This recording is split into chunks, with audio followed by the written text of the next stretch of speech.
Let's try again. Not yet. Oh, now it's live. Oh gosh. I hope I didn't. All right, well, we're live. You almost ended it, huh? Yeah, I almost ended it. Hello, everyone around the globe. How's it going? A beautiful day in paradise. Mike, Carnivore Mike is with us from Indonesia. Hello. Nice to be Hello, here. Dr. Nelson from beautiful Central Florida and Alia from Colombia, South America. Good Kiltz morning, is in Sarasota everyone. today. Another beautiful day in God's paradise. Sarasota under a lunar eclipse. I did look out there. It looked very interesting today. Oh wow. Really? That's what let's see. Van Dan 3960 has to say. Apparently, supposed to have a full moon. And so, what time was the eclipse? I don't know. Is it later today? I'll have to do some research. So, Carnivore Dan, what time is it where you are in this world? Currently, it's exactly 6 p.m. And what date is it? It's March 3rd. Yeah. Okay. So all right. He's 12 hours ahead of us. Yeah, 12 hours ahead. Yeah. Very nice. Very nice. So I'm living in the future, kind of. Yeah. Ahead of us. Yes. Tell us what's going to happen. Yeah, how's today going to go for us? It's going to be a full meaty day.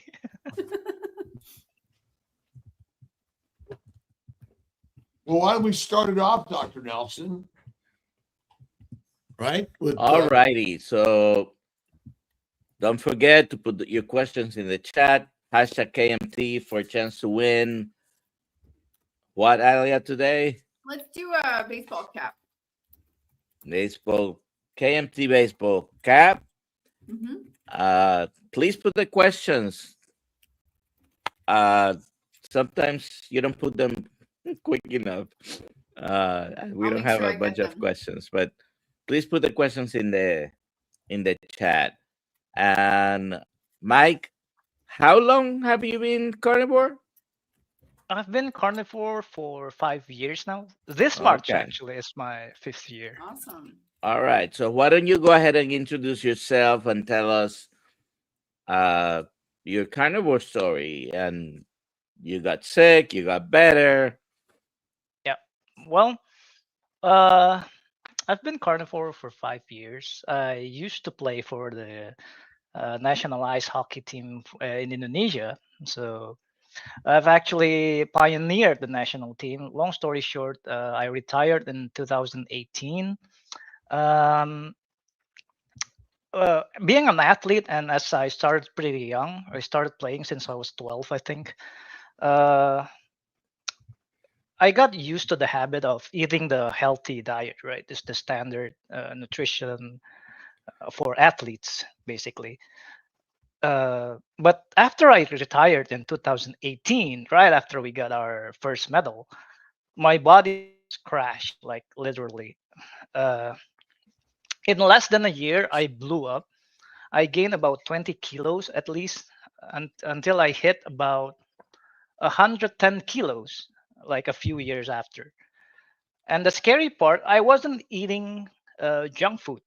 Sure, I wasn't as strict as when I was still active as an athlete, but it's still with the athlete's mindset. It's still high protein, minimal processed food, a lot of fiber, a lot of veggies and fruits, right? That's basically how I ate most of the time. Because in Indonesia, we don't actually have high, fast food culture like in the US. We have a culture of street vendors. We actually have a lot of options for protein. We have chickens, we have fish, we have cows, we have everything. But I was blind to the sugar in the sauces and the high carb loads during those times. So looking back, I realized my body was always struggling with this. Since I was a kid, my cranial area was my weak link. I've worn glasses since I was 10. I had lazy eyes, if you can see right now, probably. I've had this since I was a kid. And I've had terrible teeth too, like a very, very weak teeth. Of course, playing hockey didn't help that part. But back in the 90s, nobody told us that bath teeth were signs of malnutrition from a high carb diet, right? So when I retired, that weakling shattered. From 2018 to 2021, I was a zombie basically. My labs, my cholesterol, my glucose, EGFR were all considered normal at the time, but I was dying. Like I was 110 kilo. It's kind of funny that our doctors actually thought I was okay, right? So that inflammation went straight to my head, and every day I have to take a lot of what do you call the medicine? What do you call the medicine? Oh, mefenamic acid. I had to take mefenamic acid like 3 to 4 pills a day just to function because my headaches were killing me. Like doctors told me that I have nerve damage. Some of them told me I had clot. Some of them told me I have fatty liver. All kinds of diagnosis, but never a solution. All kinds of drugs, but never a solution. Right. So I hit a breaking point. I thought, is this it? Like I'm in my early 40s at the time. Am I supposed to give up and just accept that I have to live with drugs for the rest of my life? Until I found, funnily enough, keto diets, right? At the time, it was 2019, keto diets. And funnily enough, it's actually one of Dr. Kiltz videos. So this meeting is kind of like full circle to me. It's awesome. So thank you, Dr. Kiltz, for encouraging me to actually try, because I'll be honest with you, at the time I'm still brainwashed that thinking about cholesterol is the enemy, right? It's gonna kill me. But I was desperate. I thought to myself, well, if I was gonna die from high cholesterol, at least I died trying to fix myself. Right? So I followed advice like you guys, yeah, like you and a lot of other guys, and just in the first week, and this isn't me exaggerating, just in the first week, from being 110 kilos, normally, even if I slept for 12 hours, I needed 45 minutes every morning just to get all the blood to circulating to my joints so I can wake up or summon the will to wake up at least. But at the first week trying the keto diet, all the joint pains, all the gouts, all the weaknesses gone. I literally jumped out of bed. My wife was like, "What are you doing? You can hurt. You'll hurt yourself, right?" I told her, but this is the first time I felt hope, right? So I knew right then that I was going in the right direction, and it continued until now. And I'm glad I made the jump. So yeah, that's basically it. So, what has inspired you to share with us and others about this way of eating? Well, I'm not trying to slander anyone, but the medical professionals here and in developed countries is way different. When we go, like when we go to doctors, even for a cold, they will prescribe us at least 3 different drugs. I don't know if you know this, Dr. Kiltz, but it's common practice here in Southeast Asia.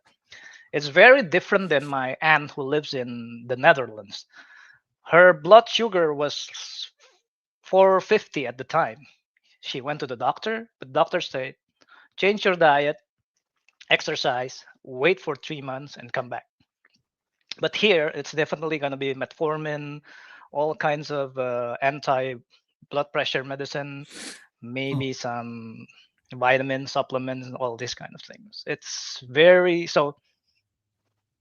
I couldn't stand my family, seeing my family, my friends, who were actually really, we were all fat. Let's just be honest. We were all fat. I couldn't stand seeing them like having the illusion of their being healthier just because their blood markers are okay because of these medicines, right? But they're still feeling like I did when I was 110 kilos. So I decided to make information like just basic physiological and biochemistry information. I simplified it so like normal people can understand, and hopefully they can learn on their own. They can help others. That's my goal, basically. Is there a simple story to all of this that we're all missing? A simple story of? You said, well, do we make it much more complicated? I mean, the medical system is an authoritative, complicated, scientific rules. And Yes. there are rules that, you got to have the right macros. You got to, eat healthy. When you hear the word healthy, and then we're like, oh my God, it's sort of like we have to find the right way to eat and live as an ancient human. Yes. Yes, actually, it's one of the things you thought, that we need to eat like our ancestors, right? And after we did this, it was actually really simple. It's really, really simple. You just eat the most nutritious thing, eat whenever you're hungry, and stop when you're not hungry, and that's it. That made everything. This was actually the easiest diet I've been on for the past 5 years. I've tried all kinds of diet. What is your daily consumption of food, and when do you eat it? I normally eat around 2 to 3 p.m. Usually after my workouts, after I've done some work. Basically, it's usually 2 to 3 p.m. However, I noticed that now on my 5th year, I consume less and less. Like, I keep needing less. So And I you eat only once a day? yes, I only eat once a day. And I actually have a content on my Instagram that I did a 5-day fast, just eating once a day, the day before. And there's no spike in energy, there's no crashes, nothing. So I think if you need numbers, it's probably around 500 grams a day of meat, whether it's chicken, whether it's fish, whether it's beef. I eat mostly beef though. And how do you get your fiber?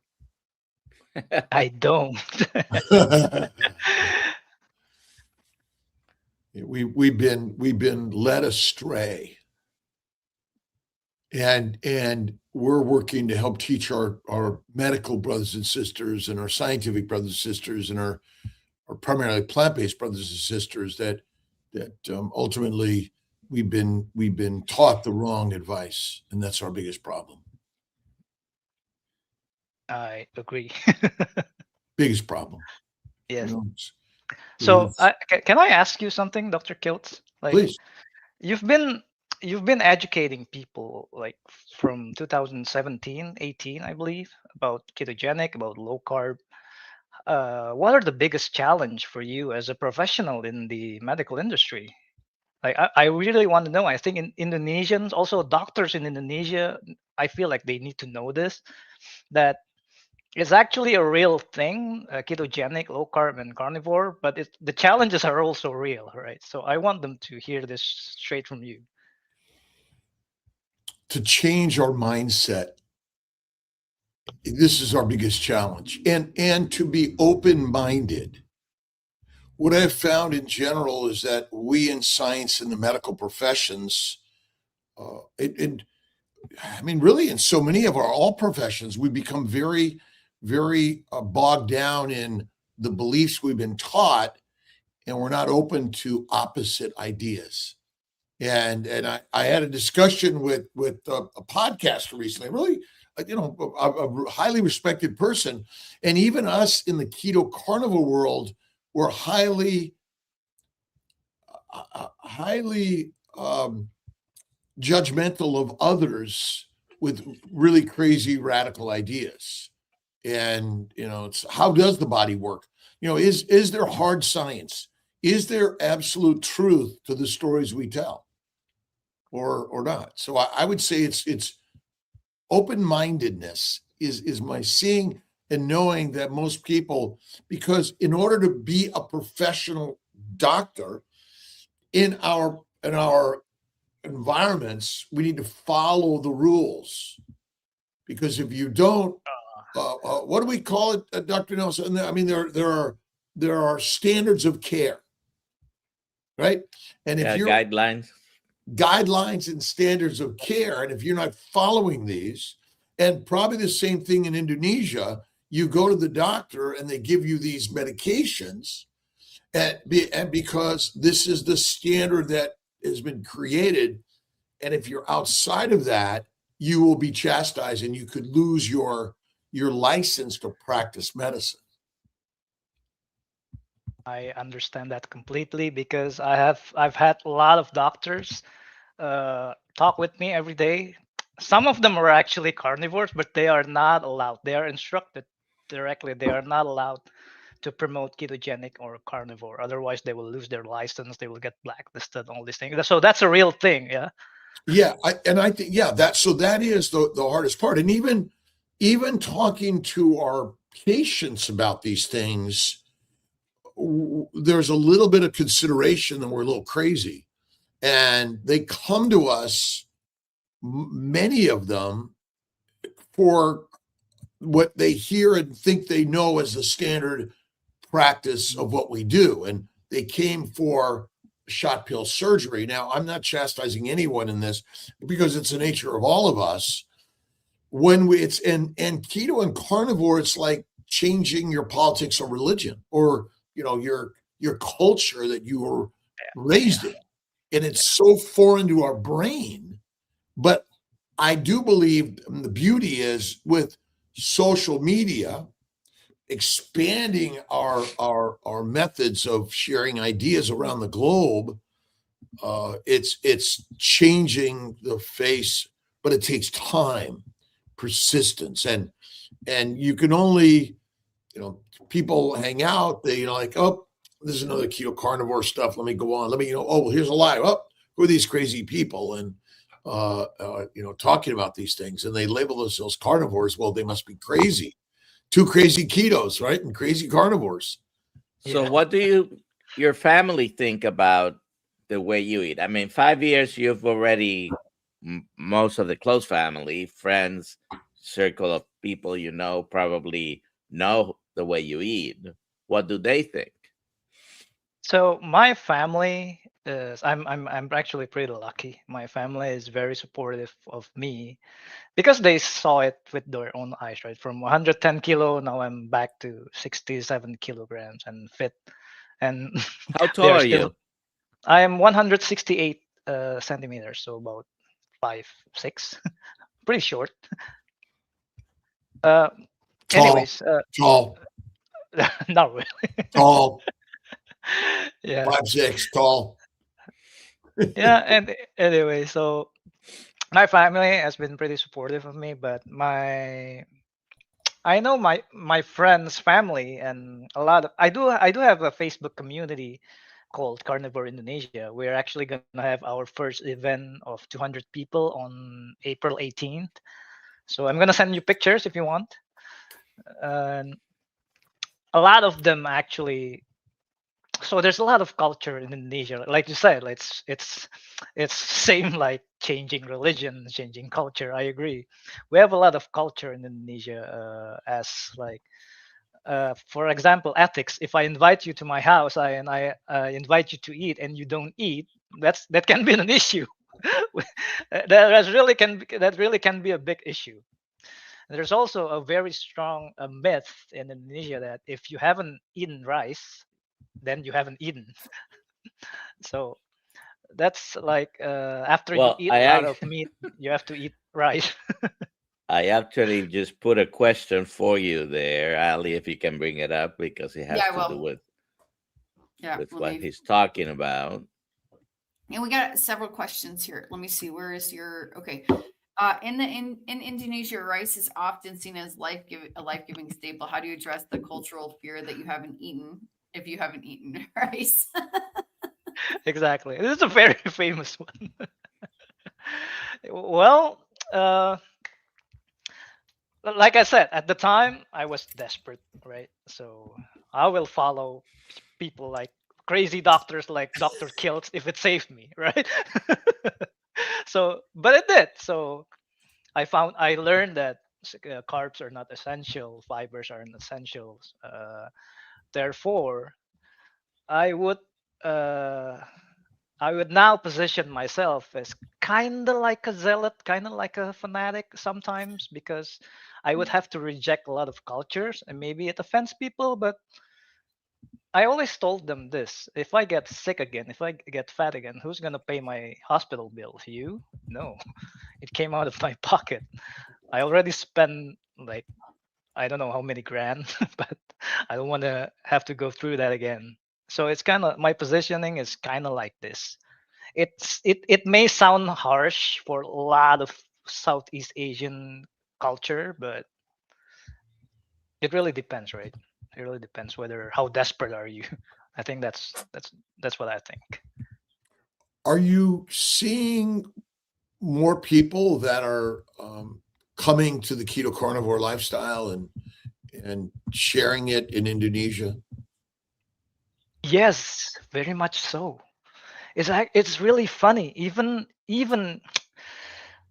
old guys, old people, like there's this old lady at my gym. She's like 20 years older than me. She came up to me and, how do I start keto?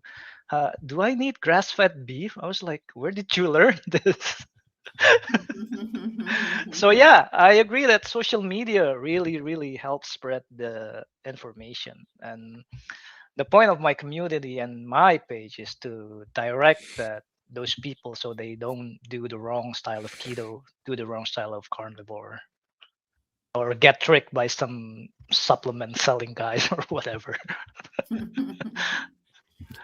We got a question here. Teresa Sample Anderson. I want to try carnivore, but at 58 and not as healthy as most. I'm afraid all the fat and cholesterol may hurt myself more. I did keto, dirty keto, when I was in my 30s and lost 60 pounds in 5 months. What should I look for if I go carnivore in my first 30 days to know if it's hurting me? Is it safe for all to do?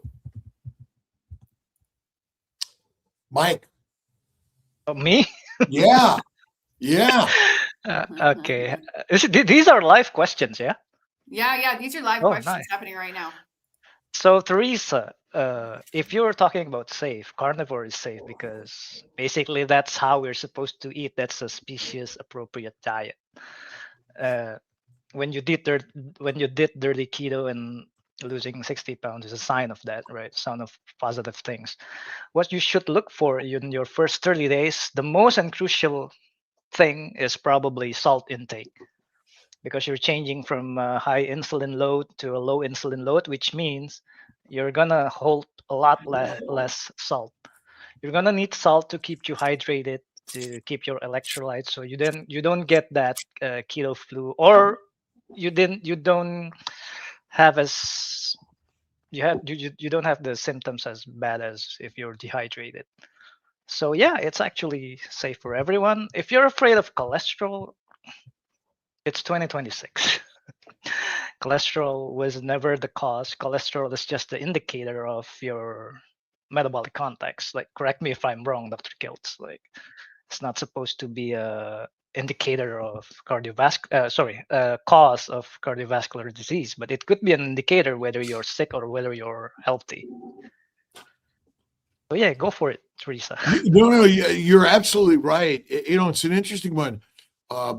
If someone goes on a carnivore diet, let's just go radical. How many of them on a carnivore diet become anorexic, bulimic, and sick? 0. But if you go on a plant-based diet, counting calories, liver damage, bulimia, cachexia, sarcopenia are common. And because it's interesting about comments. I did dirty keto and I lost a bunch of pounds, but nobody on carnivore really does the fatty meat becomes anorexic. They don't become ultra skinny. They lose the appropriate extra weight. I mean, ultimately, and some people don't lose a lot of weight, but they feel better on carnivore. I mean, is there any human that shouldn't do carnivore? Dr. Nelson, Mike, what are your thoughts? Oh, sorry. Dr. Nelson, got to take yourself off mute. I think it depends on their blood type. However, if it's red, you can do carnivore. Well, if it's a cow blood or a human blood, I mean, that's, it's sort of like the simplicity of the story. And we've just been brainwashed by the political, geopolitical, even the religious dictators of the world that basically want to control us. And now the story is out. Freedom is upon us, right? That you can eat some rice sometimes, but your staple is not rice, is fatty meat. Yes. And carnivore lions don't eat all the time, do they? No, they don't. And would you say that when you went carnivore, the urge to eat all the time vanished? Oh, it really does. It seems like eating is not a priority at times, Eating is basically I just want to get things done, get my work done, and I haven't eaten.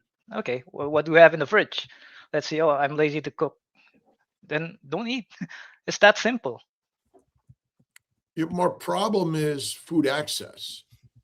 You're not hunting and gathering anymore. They're delivering. And the delivery system is a moneymaker.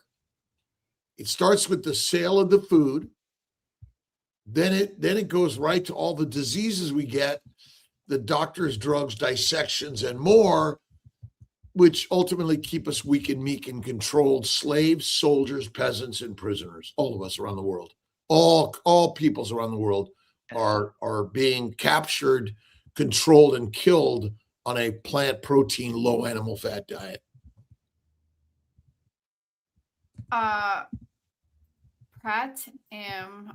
Pratam, let's say that. Okay, what if we don't get red meat, only eat chicken and eggs? Is that good for a long time, considering, I guess, World War III is near and I only have a chicken farm?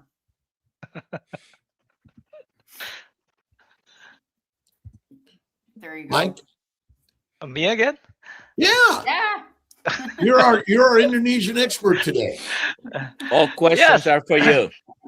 So this is one of the most popular topics in our community as well, because of the fear of omega-6 and omega-3, right? But I always told them it's really fine to eat chicken and eggs, because at the end of the day, they're still protected by saturated fat, which is going to help you. And eggs are actually the real superfood. So yeah, you can. Here's the thing, though. I always taught them this: if our ancestors can live eating just once a week, you can live with chickens if you eat 3 times or 2 times a day. So we're in an abundance of food. So be sure, pick the right food. Chicken and eggs are fine. Now, should he eat only the chicken breast to get rid of the skin and the organs? And no, of course not. You need fat. Fat is the key of life. It's the basic thing you need for your hormones, for your whole body function, for your cholesterol.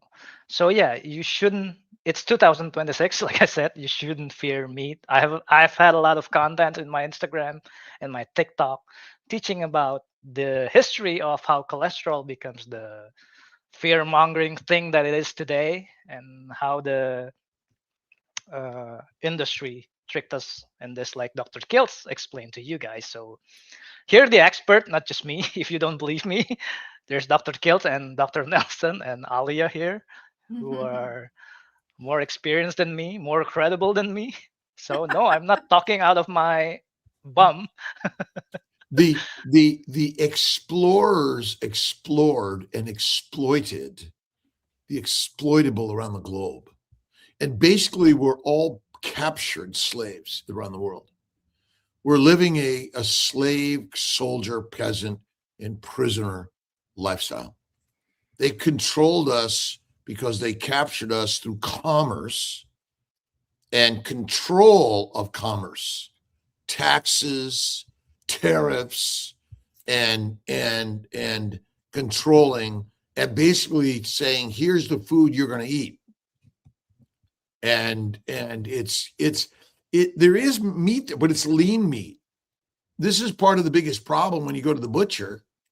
You're getting a pieces of the chicken or of the fish or of the beef or of the lamb or of the goat. And the thing that nobody cares about is fat. Yeah, true. Fat was demonized for so long because they knew it will make us stronger. That's why I didn't realize you're that adamant about them controlling. So I'm actually at the same position as you are. I always taught my community. I know that land is expensive in the U.S., right? But here is a lot cheaper. I told my community, you guys got to be independent. You have to have your own land, eat from them, be free from being slaves of the industry. Us living in the city, it's a whole different story, but we'll find a way towards that as well. But you guys living in the rural area, don't come here. Just learn how to farm, learn how to self-sustain your land, like these kind of things, and start eating animal-based at least. So you can free from all this, free from the medicine, free from drugs and the propaganda, like you said, Dr. Kiltz. Medicine sometimes is needed, but we probably use and prescribe too much of it. Yeah. Well, we wouldn't. I mean, that's always the yin and the yang. It's the difficulty of this. The challenge of. I mean, life is hard no matter where you are or when it was, but the problem is it's all comfort today. Yeah. It's delivery. It's couches. It's constant entertainment, and putting it away is really, really hard. It's changing. There's a lot of chains now. Yeah. A lot, the chain, the food chain. That's the main one. Yeah. Right. But so it all goes back to we're chained by the chains of those to control the chains, and it's weapons. If you control the weapons, you control the world. And that's what all this fighting is about, right?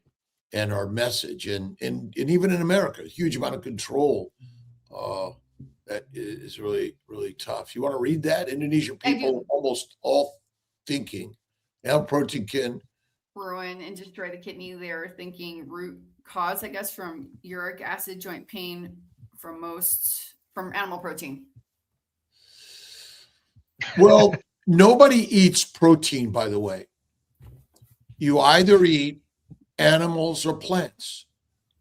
In every cell of every animal, every organism is fats, sugars, and proteins. You know what fat looks like. We can really only adequately identify adipose tissue, but olive oil is not a fat. It's a extracted, rendered product from a plant. And the last I looked, it's poisonous, but a protein-centric diet is a deadly human diet. There you go. I like this question. We have more, but I just saw this one. How about implementing complementary feed food for babies above 6 months? I'm a pediatrician and interested about carnivore for babies after breast milk. Are there any protocols? There are no carnivore protocols, but please email me, Nelson at Dr.Kiltz.com. I want to talk to you, pediatrician. Okay. Well, if you go to Babies for Babies, we talk about this in the, on our blogs, and ultimately from milk from a breast to meat from the bone. This is really our ancient heritage. We stopped breastfeeding too early, and we then move our babies to a high plant-based, low animal fat diet.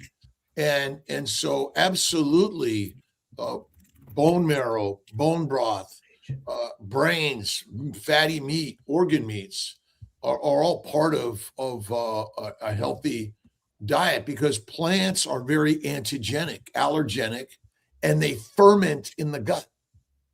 Fermentation makes alcohol in all of our children. Autism, ADHD, depression, all these things are rampant in our children, and their bowel problems. I had bowel problems and migraines as a child, and a plant protein-centric diet which is basically a plant lean meat diet, is our fermentable diet. And fat, adipose tissue, raw fat, has all the building blocks for a baby. And so I think, connecting with Dr. Nelson is really great. Look at our websites, drkiltz.com and Kiltz Health, but look at our books, Kiltz's Keto is Carnivore and the Babies for Babies book, which talks about exactly this. Yeah. I'm specifically working on some research regarding pediatric age patients regarding, very low carbohydrate diets and carnivore diets. That's why I want to talk to her. Yeah. And high fat. This is where I think we're missing the whole, we say a keto diet, a paleo diet, a carnivore diet are high fat diets. They're not low carb diets. And I just really, animal fat centric is really the healthiest thing we can do. And that's what we're missing, because we're all like, well, protein now is the anti-carbohydrate. But again, protein poisoning is real. Go ahead, Ali, Dr. Nelson. This next one is, so you don't eat vegetables? Mike, do you eat vegetables? No. What carnivore eats vegetable? That's an interesting question.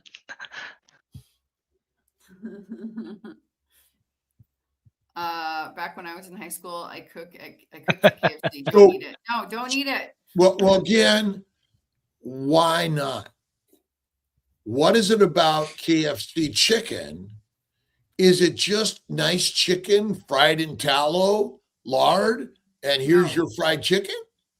Nope. Or is it breaded, sugared, and injected, and it's fried in an oil that is not plant oil, beef tallow? Right? Yeah, right. And remember, when you boil anything at high temperatures, it renders the fat away. That's why if you fry a potato, all you're doing is boiling at a higher temperature. And if you dip it in sour cream or duck grease mayonnaise, butter mayonnaise, you're getting more fat. So sugars and proteins are metabolized in the liver via insulin to fat. So that's why we got it wrong. It's fat-centric diets you want to focus on, not protein or low carb. Low to no plants. Here's another one. Being Indonesia. Many people in Indonesia still believe and say that if you don't consume carbohydrates, your testosterone levels will drop. What do you think, Dr. Kiltz? Well, most people are consuming a high plant carbohydrate diet, and their testosterone is in the toilet. But even if it's not in the toilet, their functionality is in the toilet. Libido's down. They can't get an erection, hold it up. Their sperm is bad. And so ultimately, and plants contain testosterone, estrogen, and progesterone. So basically what that does is it estrogenizes males and it androgenizes females. So, what do I say about it? I know people believe, but remember, our beliefs are all propagandized by the people that I call them the friends of Jeffrey that want to control us around the world in the money. That's what Eric says. Oh, go ahead. Got up about 1 a.m. I wasn't sleepy, and I ran across a short from you talking, but it was an interview with Grant Cardone, which was about 2 years ago. Anyways, it was specifically about this topic, and I started reading the comments, by the way, and kind of all over the place, including the fact, a recent comment that said, that's why he now came against the carnivore diet, talking about you. Oh, right. I'm against the carnivore diet. I'm absolutely against the carnivore diet. I think it's the worst diet that humanity has Don't created. eat it. Leave the cows alone. Interesting. Oh my God.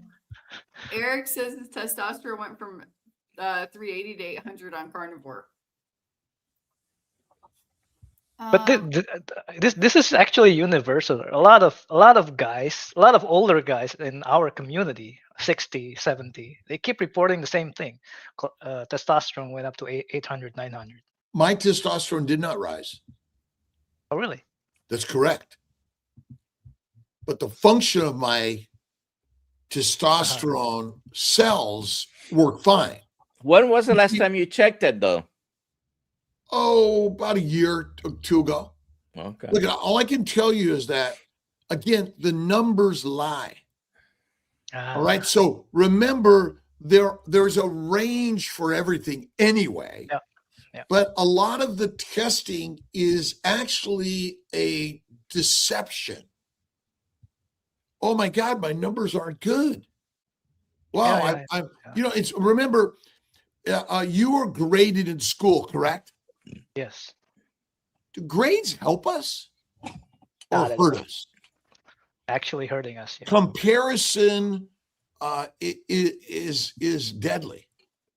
Yeah. And so ultimately, they keep on doing it in a CAC score, CT angiograms, cholesterol levels, HDL or LDL and HDL levels, all these things that, well, did you check your levels yet? Because the diagnostic therapeutic connection, even in the keto carnivore world, well, my numbers are this. Well, what do I do? And I always ask, are you breathing? Your heart beating? And how do you feel? How do you feel? That's really the master magic. We get a lot of those and people. Even in Dave Feldman's work on the cholesterol code, which is excellent. Dr. Nelson and Alia put a link in to the movie. He went out there to sort of show something and do some work and try to do some science. And it's a system. It's a system of control. Yeah. Yeah, true. We did talk about babies doing carnivore, but what about children doing carnivore? Should children also carnivore? No, once they become a certain age, that should go to plant-based only, and then they're gonna have to learn for themselves. I mean, I think what we're saying, Mike, you want to take this one and you want to kick it out of the park, or you're a pucker, right? You're a hockey pucker. What is that?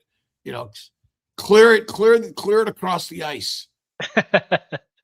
Yeah, children should definitely be carnivore since, like Dr. Nelson said, their blood is red. They're also Homo sapien, so which means the digestive system all work the same.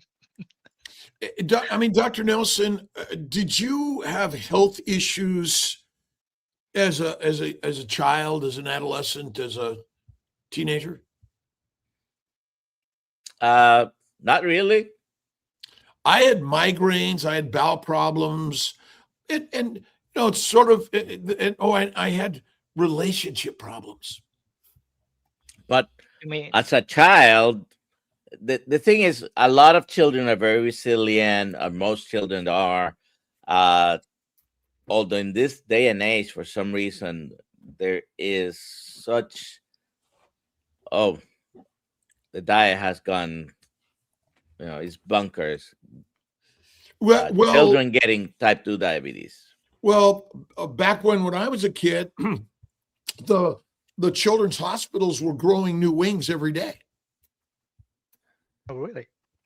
Right. So my sense is the pediatric diseases were rising like everything else, but it's sort of suddenly, in our environment of the school, where the sick people go, they don't show up, and our brains don't see that because we're segregated, and they don't want to They don't want you to see and know what's really going on. How many people are dying, cancers. I remember some kids got cancers and died. And I know that I hung out in a gang and got kicked out of school. Well, how did that happen? Why couldn't I read and sit still in school? Was it because I was dumb or drugged? And cereals were a mainstay of my diet. Bananas and milk and sugar and Cheerios. I don't know. Did you ever eat those things? Yeah, actually we do. Calcium, vitamins, like very easily digested. Most important meal of the day. Yeah. Your marketing came here as well. It's interesting though, the cognitive dissonance that sometimes we get, and we comment on children's behavior sometimes. Everybody knows, just feed the child sugar and they are hyperactive. But when the other situation happens, when the child is hyperactive, nobody thinks, okay, well, how about we don't feed them sugar? Plants, right? What are plants made of? Carbohydrates? Mostly glucose. Glucose, yeah. Glucose. Now, again, the term carbohydrates should be kind of completely out of every cell of every organism contains sugars, proteins, and fats. All of them. Microbes, plants, and animals. Yeah. The number one thing we're doing is eating a low animal fat diet. Number one. What's the milk? What was the milk that they're mostly feeding you in Indonesia? For babies, it's been strongly recommended by pediatricians that they drink formula milk. That's been going on since the 90s. My daughter I must admit, my daughter, and this is where the drug companies, we used to go to lunches and dinners, and we'd go to resorts, and basically I got free formula for a year or so, and then moved her on to mostly a plant protein, low fat diet. Yeah.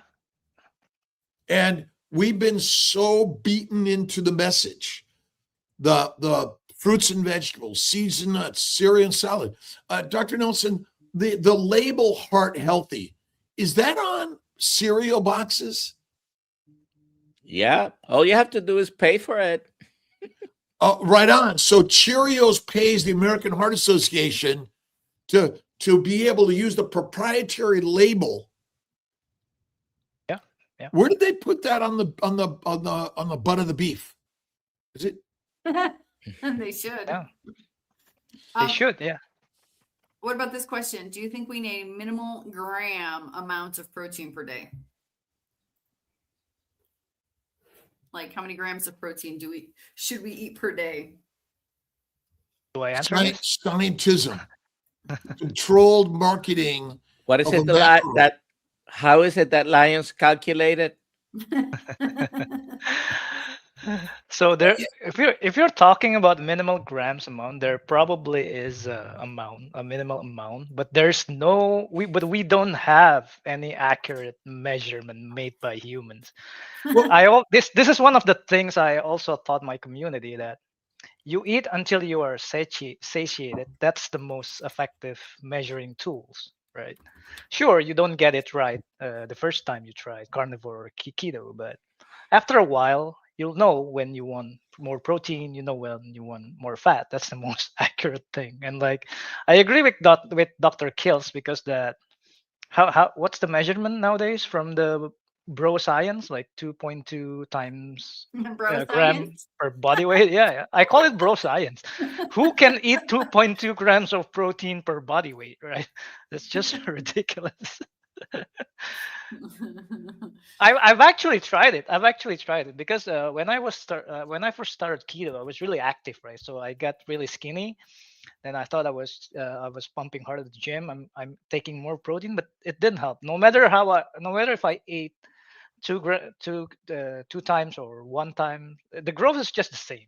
Because at the end of the day, when your body isn't disrupted by toxins from sugar, you'll absorb everything easily, more efficiently, basically. That's my experience, at least. Yesterday, I got hungry in the afternoon, so I took out some oxtails that I had actually made about 3 days before, and I had put them in the fridge because we didn't eat them right away. And you know that oxtails have this thick surrounding of fat. Yeah. So I only had 2 oxtails, and I was full. That was all I had yesterday. Oh, with the same meal, I had some cheese, but yeah, same. It's very satiating. Oh, Very I didn't get my grams of protein probably yesterday. They say you're gonna have like sarcopenia or catabolic or whatever. How much is a fat juicy ribeye in Indonesia? We do have USDA prime ribeyes, but that's a lot more expensive than the Australian ones. The equivalent Australian ones will be around 750,000 USD. How much is that in USD? So it's about $45 for 1 kilogram of ribeyes. About $20-some a pound. Yeah, not that much different, I guess.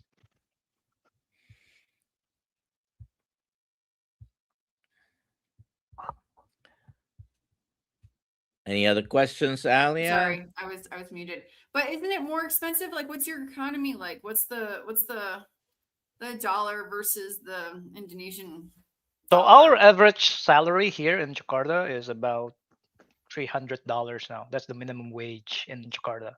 So, assuming that the cost of Australian meat, which is the cheapest here, is about ribeye is about $24 a pound. It's really expensive.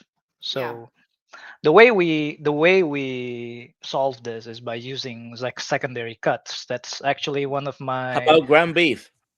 How much? Ground beef, yeah, also ground beef is about $7 a kilo.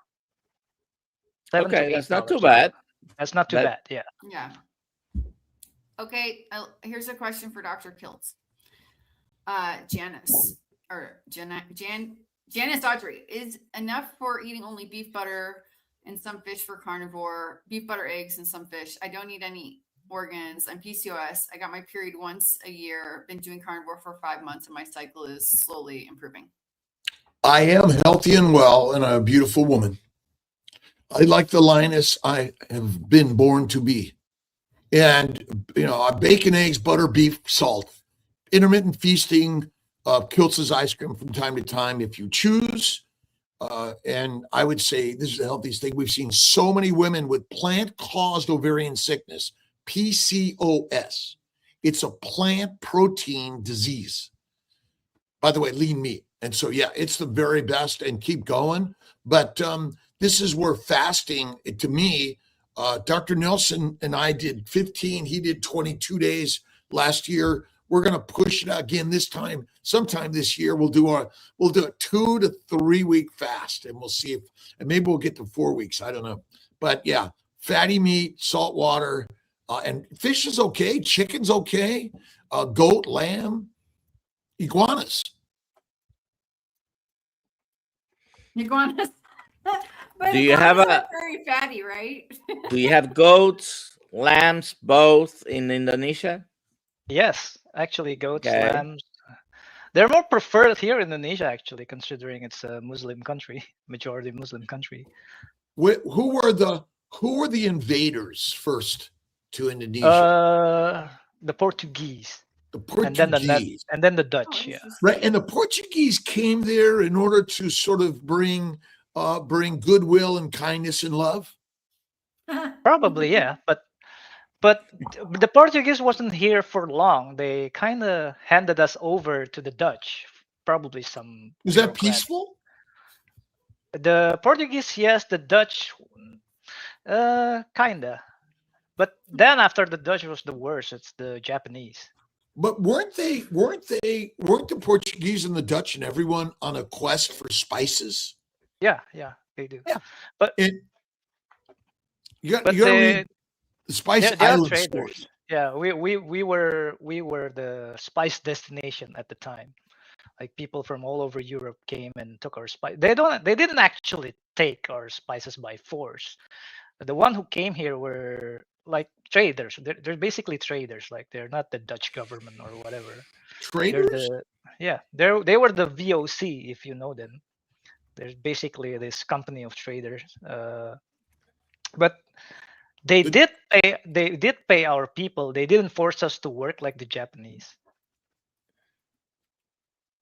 But that was all part of sort of the geopolitical control of the world that was going on between the Americas and the Asians. I mean, it's things happen that we don't even understand why, but ultimately it's about enslavement of the masses. And they came. And I'm not blaming anyone because this is just the nature of all humanity, right? We travel around the world for resources. True. Something like that. Here we go. Let's do the giveaway real quick. Here we go. Who's going to win today?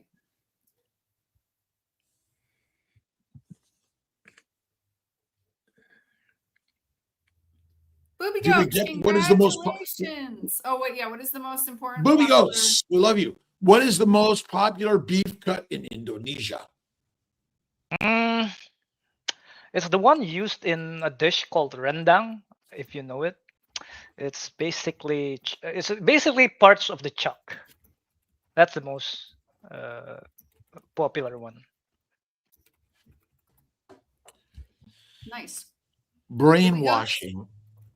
You think Kellogg's and the kings of the world are all in cahoots? Oh yeah, Kellogg's. He had this Battle Creek Sanatorium. If I remember it was a spa. It was a spa. Yeah. Where important people gather, right? Yes, kind of an island. Kind of like an island. I was gonna say it was absolutely an island because famous wealthy people showed up at the spa, the Kellogg spa, right? Yeah. So, and suddenly a few years after that, there's the plant-based narrative got stronger. Then there's Ansel Keys. Then there's the AHA and Crisco thing going on. So there's got to be something there. But where did cane sugar first grow? I have no idea. Indonesia. Indonesia first? Yes. And it was mostly fed. It was in Southeast Asia for sure, and I thought it was Indonesia. Yeah. But ultimately, it was the best food for the pigs. And we gotta get off soon. Before we go at 3 p.m., we have a live stream at 5:30 within the community, the Zoom meeting. Okay, and everyone can join. It's free. Join the Kiltz Mighty Tribe. Oh, you have to be a member of the Kiltz Mighty Tribe. And through the Kiltz Mighty Tribe, you get discounts of all the products that we've created through our Kiltz Health. And so join it. And it really is all about sharing, like Carnivore Mike and everyone else here. We appreciate everyone stopping in and sharing the message and the mighty meat eating. Go ahead, Dr. Nelson. And this is Carnivore Mike's Instagram. If anyone wants to follow him, okay? CarnivoreMike.id. All right. And we appreciate the comments, questions, concerns, and hang